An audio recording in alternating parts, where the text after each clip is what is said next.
నమస్తే, నేను మీ వాసన లక్ష్మణ. కల్వకుంట్ల కవిత గారు తెలంగాణ ప్రజలకు మీ గురించి మీరు స్పష్టంగా చెప్పుకోవాల్సిన బాధ్యత మీపై ఉంది. తెలంగాణ ప్రజలకు మీ పేరు పరిచయం అక్కర్లేదు, కానీ ప్రస్తుత రాజకీయ పరిణామాలు, మీ ఎత్తుగడలు ఇవన్నీ ఎవరి కోసం, ఎందుకోసం? తెలంగాణ ప్రజల కోసమా, లేక మీ స్వార్థం కోసమా? కొద్దిగా మీరు తెలంగాణ ప్రజలకు చెప్పాలి. ఎందుకంటే కవిత గారు మీ గురించి రకరకాల వార్తా కథనాలు, ఒక వార్త వస్తుంది కల్వకుంట్ల కవిత గారు కాంగ్రెస్ పార్టీలకు వెళ్తున్నారని, మరొక వార్త వస్తుంది మంత్రి పదవి ఇస్తే 6 ఎమ్మెల్యేలు తీసుకొని కాంగ్రెస్ పార్టీలకు వెళ్తున్నారు కల్వకుంట్ల కవిత గారని, కొత్త పార్టీ పెడుతున్నారని. అంటే ఈ రకరకాల వార్తా కథనాలు వస్తున్నాయి కదా.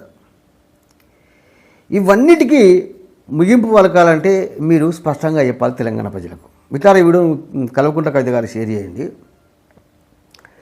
ఇప్పుడు బీఆర్ఎస్ పార్టీ అంటే అది మీ ఇంటి పార్టీ, మీ సొంత పార్టీ. మరి బీఆర్ఎస్ పార్టీ నుంచి బయటకు వచ్చి పార్టీ ఎందుకు పెట్టాలనుకుంటున్నారు, లేదా వేరే పార్టీలోకి ఎందుకు వెళ్ళాలనుకుంటున్నారు? ఆ పార్టీలో మీకు గుర్తింపు లేకపోవడం వల్లేనా, లేక ఆ పార్టీ గత 10 సంవత్సరాలు తెలంగాణను పరిపాలించింది కాబట్టి తెలంగాణ ప్రజలకు అన్యాయం చేసింది అని మీరు చెప్పాలనుకుంటున్నారా? ఎందుకంటే ఇక్కడ ఒక విషయం స్పష్టంగా చెప్పాలి. మొన్న మేడే నాడు, కార్మిక దినోత్సవం నాడు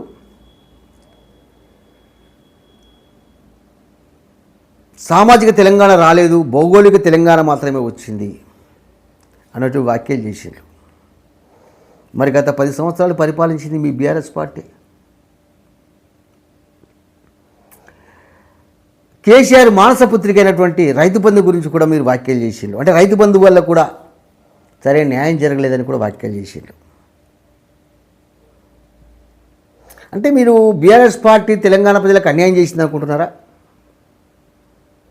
అన్యాయం చేసింది కాబట్టి బయటకు వస్తున్నారా, లేక మిమ్మల్ని గుర్తించలేదు కాబట్టి బయటకు వస్తున్నారా?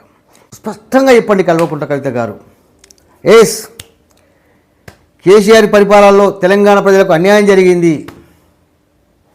అని చెప్పి బయటకు పార్టీ పెట్టండి, లేదా నా స్వార్థం కోసమే పార్టీ పెడుతున్నాను పార్టీ పెట్టండి, ఏదో ఒకటి చెప్పండి.